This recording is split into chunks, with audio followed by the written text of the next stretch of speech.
Most of us don't like waiting, particularly if we're waiting for something to change or something to get better. Waiting can be a very frustrating experience. To everything there is a season, and to every purpose under heaven there is a time for it. This is one of the best news I ever got in my life. When I understood that everything is a season. Let me tell you why. If you're having a bad time right now, it cannot last. If your business is going in the wrong direction, it's a seasonal slide. If you have no money right now, the good news is I am seasonally broke. That's why we are always reminded, never make a permanent decision in a temporary problem. Don't make a permanent decision over a temporary circumstance. Don't allow a moment of agony to make you draw a conclusion about life prematurely. Because if you just keep on walking, God has a way of making everything all right. You can't change the seasons. They're set. All of this has been set in motion. You can change yourself. You can't change the seasons, but you can change yourself. Life and business is like the changing seasons. You can't love your life and just love parts of it. You got to learn how to embrace it all, and the only way that we can ever embrace things that are painful or seem unjust or unfair or that we don't like is if we learn some secrets that the Apostle Paul talked about. He said, I've learned the secret of being content. One of the things that we know about life is that you're always going to be changing. In the old pattern, in the old chapter, you had certain patterns, right? In the old chapter of your life, you would go to the bar and drink. You would go to the store and spend money you didn't have. You're in a new chapter now. And so you have different patterns. When the patterns change, so will your circle of friends. It's a fact of life. But that doesn't mean your old friends aren't friends anymore. It just means that you don't want to hang out with them. You still care about them, but you don't like doing what they do. The patterns have changed.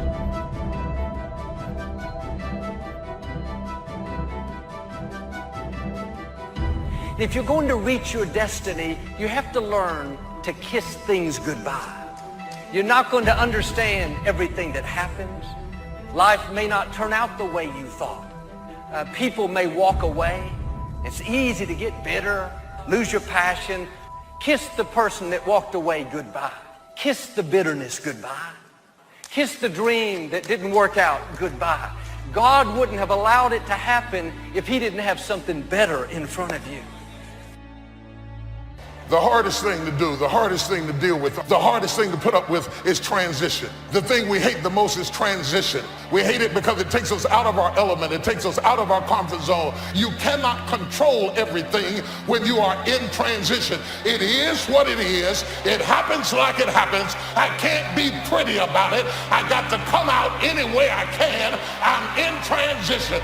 When my water breaks, get ready. Here I come. That's my sign. Here I come. Touch your neighbor and say, move.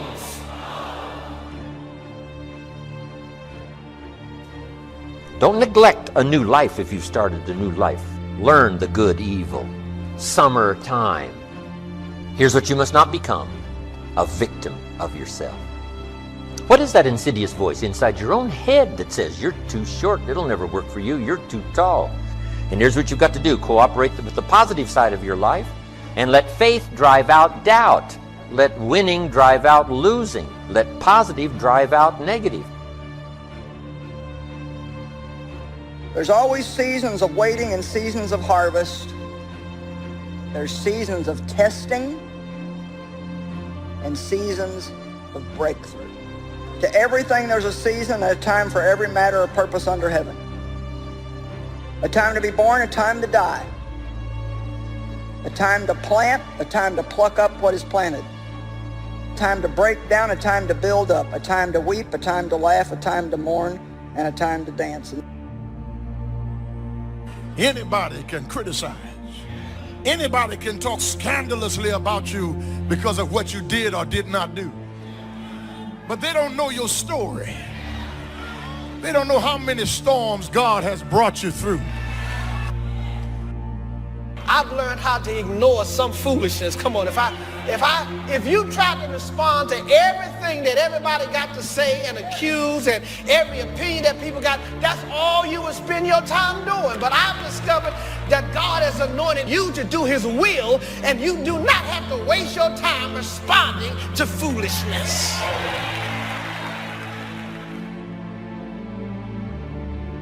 There are people and opportunities that were ordained for your past that are not ordained for your future. They were right for a season, but that season could come to an end. The key is how you handle the closed doors, how you handle the person that did you wrong. Sometimes, instead of kissing them goodbye, we smack them goodbye. I didn't like you anyway. Don't let the door hit you on the way out. The higher we went up, the smaller the circle got. If you really think you're going higher, you got to notice that the higher you go, the smaller your circle. You can't go high and go wide at the same time. If you don't do that right and do it the other way, you're going to keep falling over, so there may have to be some cutting back. Learn how to survive the winter. Speaking of life in its simplest aspect, the first key to learn in your life on the spinning planet is to learn how to survive. So we cannot rearrange the coming of the winters, but here's what we could do: get stronger, wiser, and better, so that we can survive better, learning to handle the next winter of a divorce, the next winter of an illness, the next winter of a death in the family, the next winter of a loss financially, to be better equipped.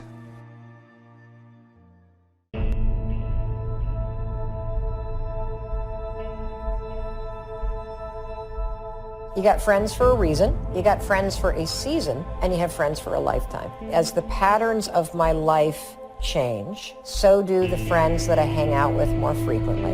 And I also believe that as you change and the patterns in your life change, people show up in your life for a reason. And it's exactly the kind of people that you need. They're there for a reason. And the friends of yours that are friends of yours for a lifetime, I bet you don't hang out with them that much at all anyway. But I bet they're the first person that you call when you need to talk to somebody about somebody important. And those folks that are still sitting at the bar and love to blow money that they don't have, those were friends for a season. Get rid of all things, people, and situations that no longer belong in your life. That means you are going to boldly step into and walk into the unfamiliar. Boldly get rid of things, people, relationships, friendships, surroundings. Deciding that you love yourself enough to no longer walk in the direction of pain, drama, or dysfunction.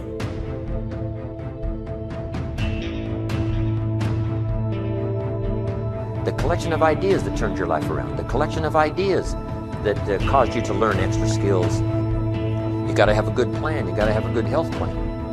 You know, you can't be out of breath, right? You got to have the breath. You got to have the vitality.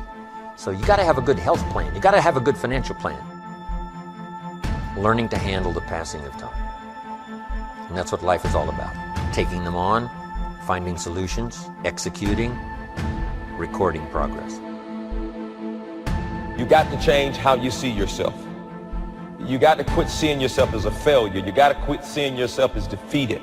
You got to stop seeing yourself in a negative view. Why? Because your perception has to do with the way you think. And however you see yourself is going to impact or determine your thinking. Your perception has to do with the way you process information. I mean, if you're stuck in inferior and you're stuck in all these things, it will determine the way you process information. It's going to affect the way you view situations around you in your life. I'm asking you to be at peace with your past, at peace with what you don't understand. Not bitter, angry, a chip on your shoulder. That's not going to keep you from your destiny. It's leading you to your destiny. Kiss it goodbye and move forward. You are in your new season. Some of y'all came up with New Year's resolutions. You've already fell apart. You're supposed to step into the happy new you year.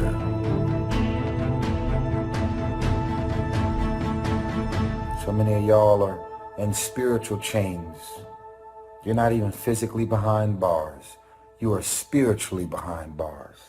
You are stuck. You are institutionalized.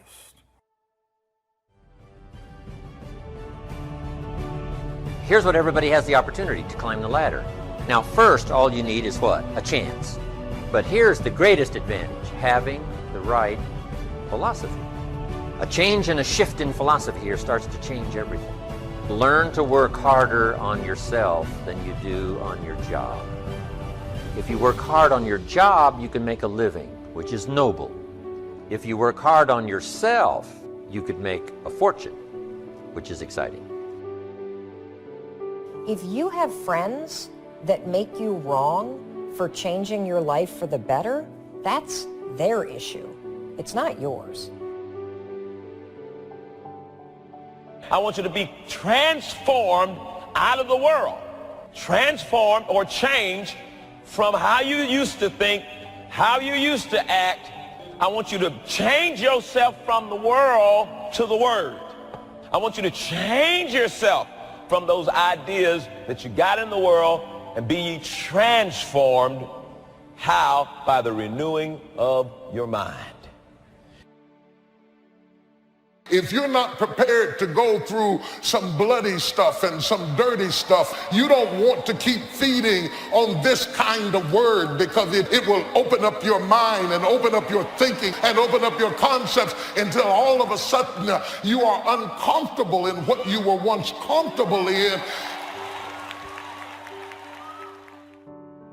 We were born to do a special work. You were born to do a special work. You are here for a reason, to do the greater work. Not just work for a living, but to make a difference with your life. You're thinking on another level, and it's causing a separation. What used to be funny isn't funny anymore.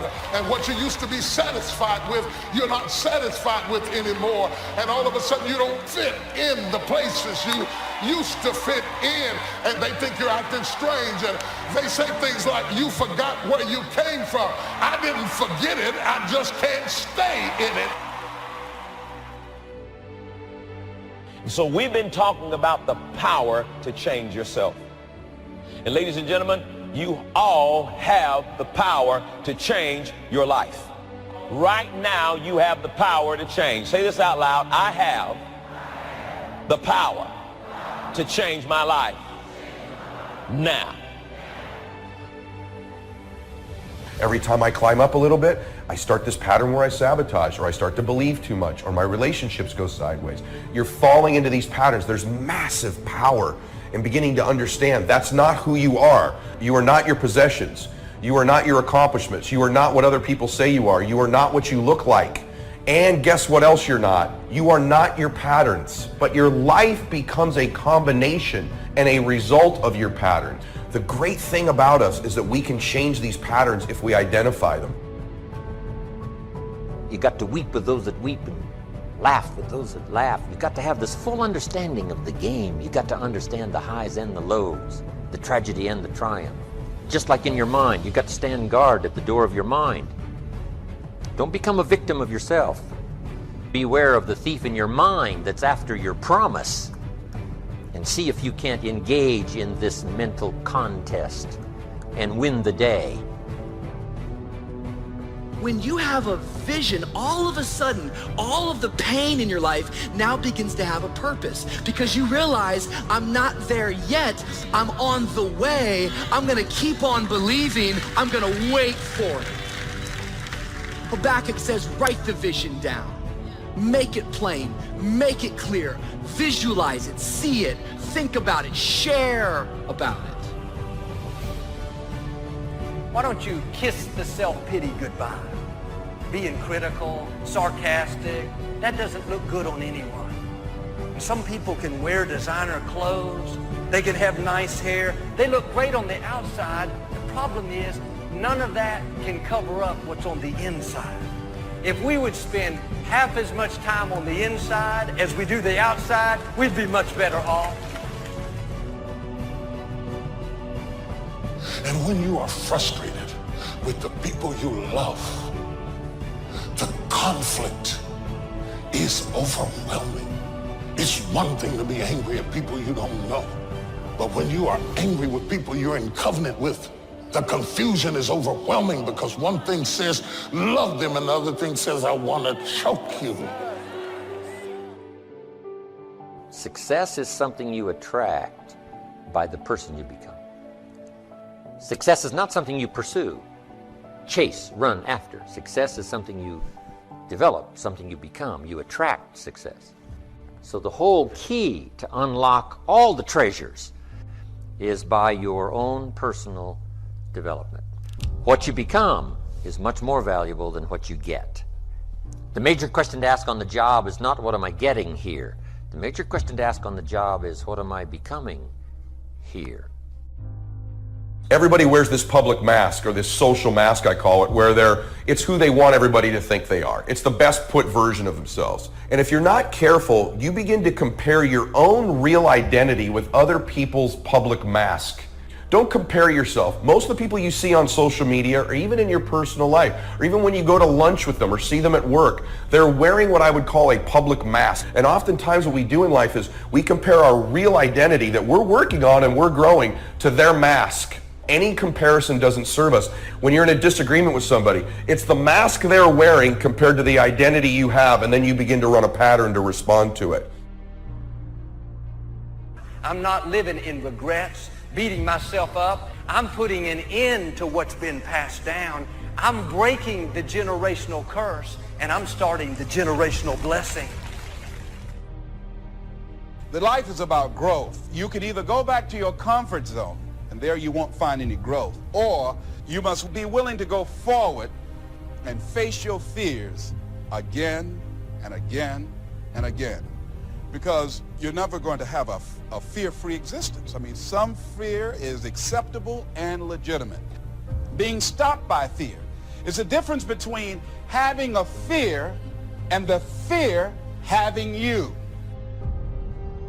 Live your life being present to who you are and what your superpower is. Don't be a volunteer victim. You've got something. You came here with something. You were chosen. Is there something you need to kiss goodbye? A hurt, a bad attitude? They were in your past. They don't belong in your future. Forgetting what lies behind, I press to the high calling. You can go through life holding on to hurts, but that will keep you from the new levels, from the high calling. It's time to kiss some things goodbye. Kiss the disappointment goodbye. God has something better.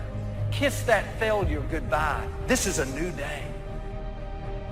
One of the reasons that people don't change is because they really don't know why they are here on the earth. They don't know and they don't understand their purpose in life. And when you know your purpose, you're going to change when you know your purpose.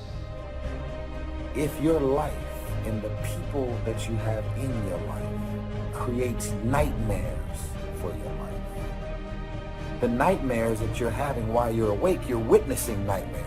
Drama, dysfunction, negative people, you consuming your life. It's like, oh, there's negative dysfunction and drama, and you're going to walk into the direction of dysfunction and drama.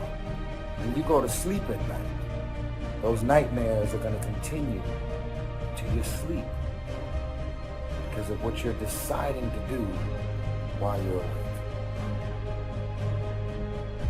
How long is the night? It's only a few hours. Come on. There's never been a double night. So learn to think day when it's night. And then you must learn to think night when it's day. So you must think negative when it's positive. You must think winter when it's summer. You must not be faked out when it's nice. You must think storm in the summer and not get faked out. Work while it's day. Work while it's day because the night's coming. So I'd ask yourself today, what are the patterns you're running that don't serve you? Begin to be aware of those patterns. Know who your real identity is. See those patterns when they're happening. Interrupt them. Continue to work on your identity. These two things, I think, are the critical components to making the decisions and the choices in our life. That when we look back, I don't want you to end up in your 80s or 90s and regret the choices you made. Regret the patterns you ran. And that you just unconsciously went through your life without choosing the direction of it, choosing the decisions. I tell you what, don't ever let the devil steal your hope. I mean, hope is the most powerful motivator. When you continue to have hope, the devil cannot defeat you. And the word hope just simply means that you're expecting something good to happen at any moment. You say, well, I'm sick today. Well, expect to be well tomorrow. And if tomorrow you're not well, then expect to be well the next day. There comes a point in your life when you look in the mirror and who's looking back at you realizes that's all you're ever going to be. Wow, what a blow, what a punch in the gut. And I kept seeking, I kept working at it because the one that I was living wasn't me and he had to go. You want to be successful? Watch successful people. And do what successful people do. And so I'm saying to you, you have something special. You have greatness in you. I want you to write this down. Do what works.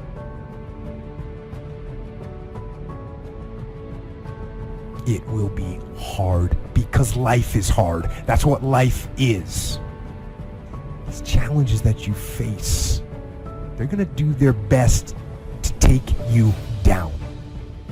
Do not let them bring you down. In fact, let those challenges raise you up. Let them elevate you. Let the adversity you face today turn you into a better person tomorrow. It's guaranteed the spring will come, but it's not a guarantee of a harvest. Here's the key. You must do something with the spring. Take advantage of the spring. It's an opportunity now to turn things around. It's an opportunity to have a better one than the last one. Now, here's what you must do in the spring. It's a very short season usually. You must hurry. But life at the longest is short. So you must learn to appreciate opportunity and take advantage of it while it's day, while it's time. Now, we call spring a window of opportunity. It may not stay open very long, so take advantage. You came here to make a difference. You came here to live an impactful life.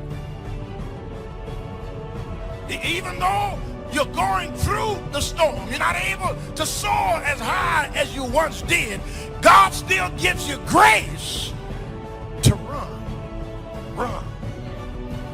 It gets hard sometimes. You keep running.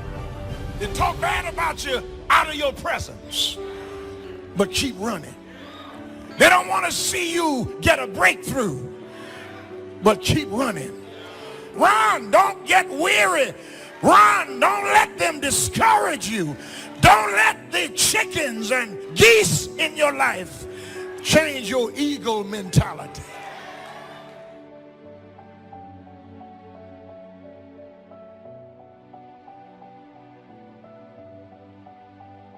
Credit goes to our awesome patrons who make videos like this one possible. Consider joining them to support our work. You can also support us by subscribing to our channel and clicking the bell button to get notified when our new videos are released. And as always, thank you for watching.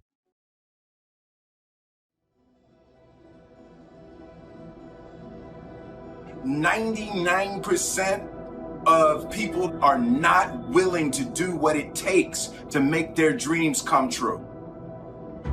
The Marines have a saying, everybody wants to go to heaven, but nobody wants to die. The center of bringing any dream into fruition is self-discipline. You know, something as simple as food and eating. It's not about your body as much as it is about your mind. It's getting command of your mind to be able to choose actions that are in your own best interest. Every day, we are choosing that's not in our own best interest. So if the world is attacking you and the world wants to fight you and the world's trying to hold you down, so you gonna kick yourself in the balls? So you gonna stop yourself from getting what you dream? And I think the word discipline has kind of gotten a bad name. We think about it in terms of punishment.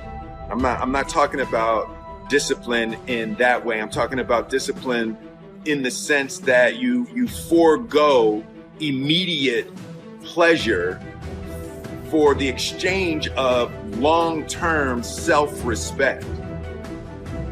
I believe that self-discipline is the definition of self-love. That when you say that you love yourself, that means that you have behavior towards yourself that is loving. Self-discipline is the center of all material success. You cannot win the war against the world if you can't win the war against your own mind.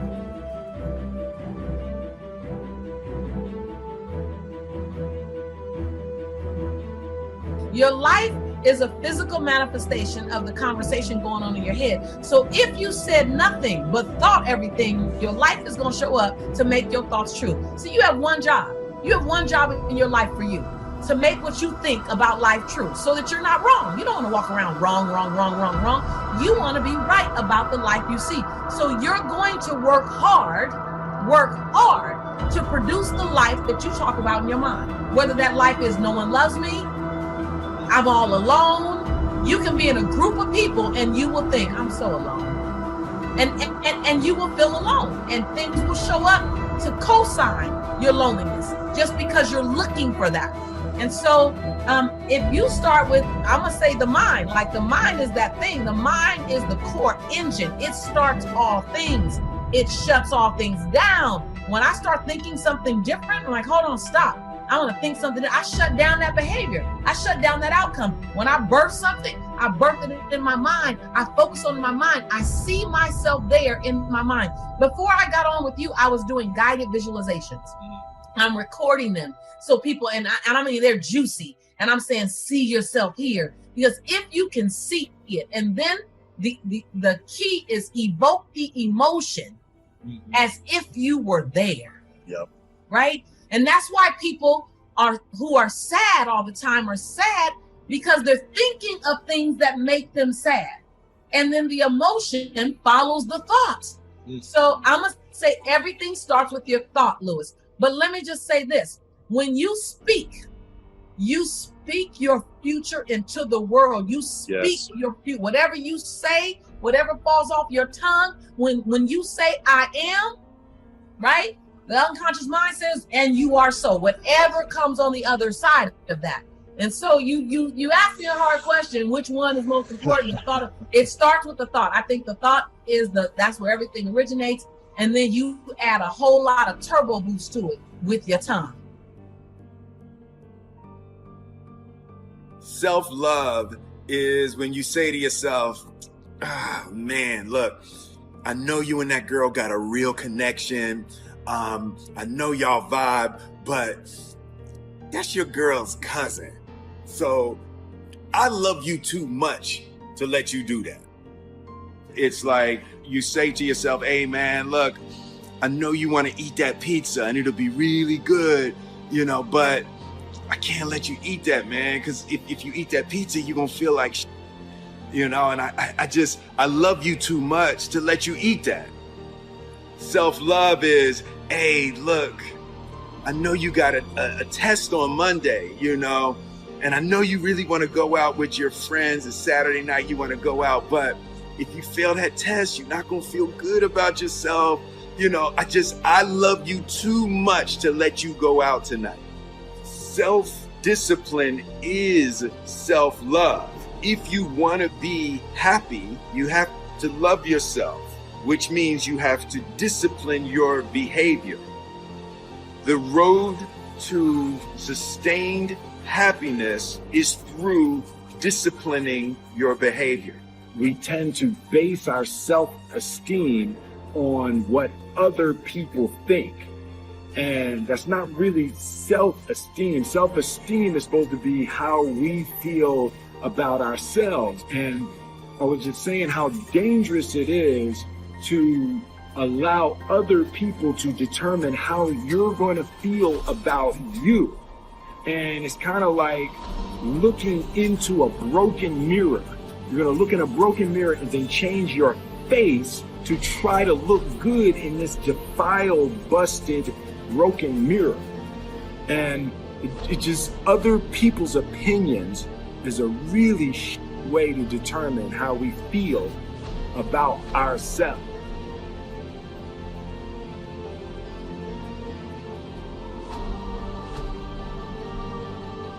We are all, in various ways, self-seeking, lacking in wisdom, lacking in courage, afraid of death, afraid of pain. And we all think that's too bad. It's me that's wrong. And if only I could be the right person. Is this man going to tell me something that will help me to change myself so that I will be a more creative and cooperative member of the human race? Everybody wants to be a beast. Everybody wants to be number one. Everybody wants to be the best. Everybody wants to succeed. Everybody wants to have, to be, and do what they feel they've been called to do. The challenge becomes that most of us, when it's time to do what beasts do, we don't do it. See, the way in which we operate, ladies and gentlemen, it's a manifestation of what we believe, what's possible for us. Whatever you've done up to this point, all that it really is a duplication, it's a reproduction of what you believe subconsciously that you deserve and what's possible for your life. Most people operate out of their personal history, out of their memory, things they've done, things they've experienced, things they've seen, things that they have observed. What I'm suggesting that you operate out of a larger vision of yourself. I want you to see yourself doing what you want to do, experiencing what you want to experience, having what you want to have, doing what it is that gives your life some meaning and value. Operate out of your imagination, not your memory. There's nothing you can do about the past, but you can do a great deal about your future. You don't have to be the same person you were yesterday. You can make changes in your life. Absolutely startling changes in a fairly short period of time. You can make changes you can't even conceive of now. If you give yourself a chance, your abilities will grow. You have untapped talents and potential that you haven't even reached for yet. And as time goes on, you'll be able to reach deeper and deeper. The first thing you'll know, you'll be able to do things you never thought you could do. You'll be able to handle things you never thought you could handle. You'll have ideas that you've never had before. Because let me tell you something right now and burn this into the core of your soul. There's always room for the best. There's always room for the best. And if you're prepared to become the best, you can become unstoppable. You can build something other people think is impossible. You can build something out from under a mountain of doubt.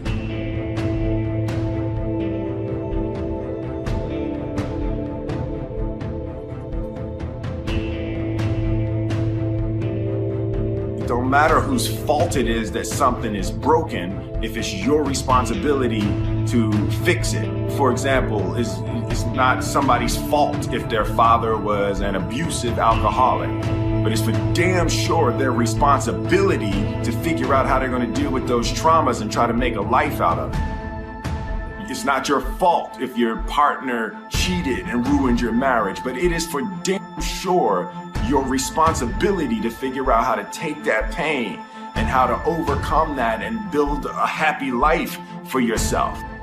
Fault and responsibility do not go together. It sucks, but they don't. When something is somebody's fault, We want them to suffer. We want them punished. We want them to pay. We want it to be their responsibility to fix it, but that's not how it works, especially when it's your heart.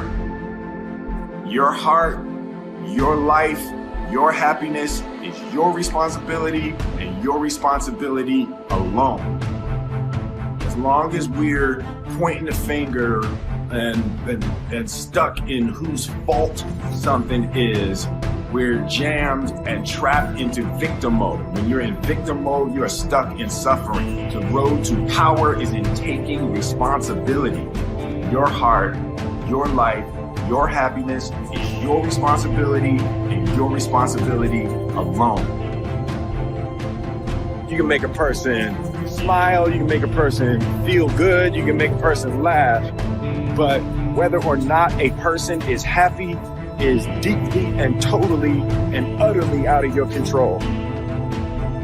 The prerequisite for spending time with any person is that they nourish and inspire you. They feed your flame. Look at your last 5 text messages. Are those people feeding your flames or dousing your fire? Put your phone down for just a second and look around. Look to the people around you. Are those people throwing logs on your fire or are they pissing on it? See, when you are not filling your life with the things that you are capable of doing, then there are gaps in your life.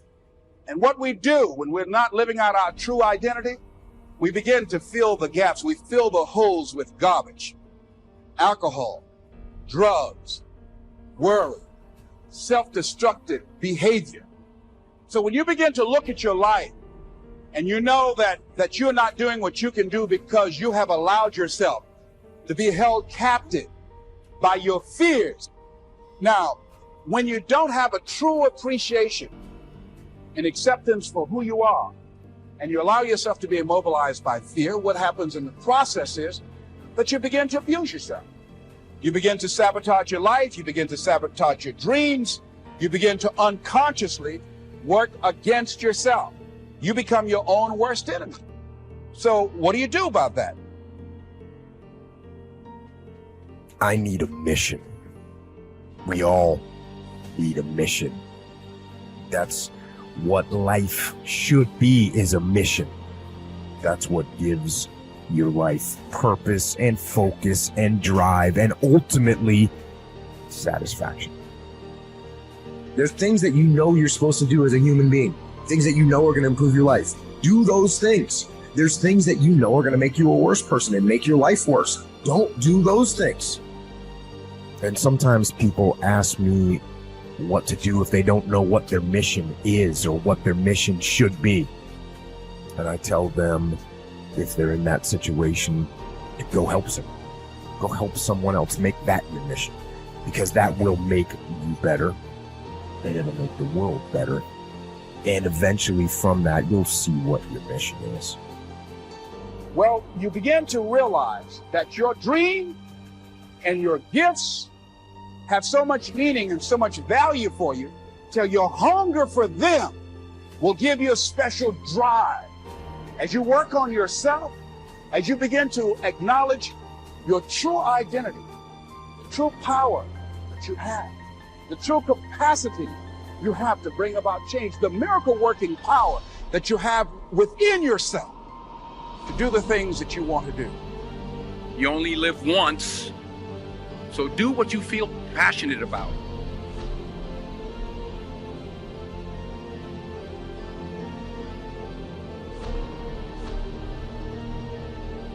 The more you can create success rituals, processes, and systems, daily success rituals to activate your motivational centers, your emotional centers, and behaviors, the more you can create daily rituals of how you start a day, how you deal with stress during the day, how you plan your day, how you evaluate your day, how you follow through to the end of the day in a process that puts you in a cycle of success, the easier it becomes to achieve success and to make that the default mode of the brain. So if you want to do something, if you thought about something you want to do, take it head on. Decide that you're going to face it, that whatever shortcomings you have, that you're going to strengthen yourself there, that you're going to get started right now. Do what you can, where you are with what you have, and never be satisfied. Always strive to be more than that which you are. Yeah, don't get satisfied with yourself. Always know that wherever you are, you can enjoy more, that you deserve more. You have not because you ask not. Now listen to me. A lot of the problems I was having is because what I was asking God for was the wrong stuff. I kept going to him too small. God don't give you what you want. He give you what you believe. See, you've been blowing it. If you up your ask, he ups his gear. Lord, help me fix my car so I can make it to work. Why don't you ask God for a car that don't need fixed? Oh, you think that's too big for him? So you don't ask this great God for big stuff because you don't see how you can get it. See, the how-to is none of your business. Show me the scripture where he tells you to figure out how to do anything. He don't ask you to how-to nothing. If I was you, I'd try that. If you keep doing what you've been doing, you're going to keep getting what you've been getting. I believe that the struggle is a part of the process. People who get things without struggle don't appreciate them. It is the diligence and the fight to be relevant that creates the backdrop that when you get there, you appreciate what God has done. Light loses its relevance without darkness. Pain and struggling are a part of the process. The promise is not powerful if it is not painted on the backdrop of a problem. Most people are not living their dreams because of fear, ladies and gentlemen. I was in Columbus, Ohio yesterday speaking for a particular Ohio department. Young lady named Karen who greeted me, who organized the event. Very talented, very skillful. And she was talking about she wanted to become involved in the consulting business. I said, why aren't you doing it? I said, you have the abilities. I said, you're not here because they like you. You're here because you're doing the job. You're making things happen. And she came up with all kinds of ideas, but finally she said, I guess I can't see myself doing it. I guess I'm afraid. Fear, limited vision, and lack of self-esteem is what keep most people doing things they don't want to do. I flew from Columbus, Ohio to Denver, Colorado to a major communications company. And the person that picked me up at the airport told me about the fact that the company was planning on having a major downsizing. And they offered some of the employees there an early retirement, and some of them will earn as much as $300,000. And they said, this is the last time that you can take this offer. If you don't do it when we have the downsizing, you might be among those who will lose their jobs, and all you will get is your severance pay. And only 50% of the people who were eligible to take the $300,000 took it. The others were afraid to take a chance on themselves. The others couldn't see themselves beyond that company. They couldn't see life after that company. The same reason that people stay in relationships where they're abused or they're unhappy or it's unfulfilling. They can't see themselves beyond that relationship. They can't see themselves enjoying life without that person. They think that this is all that they can do.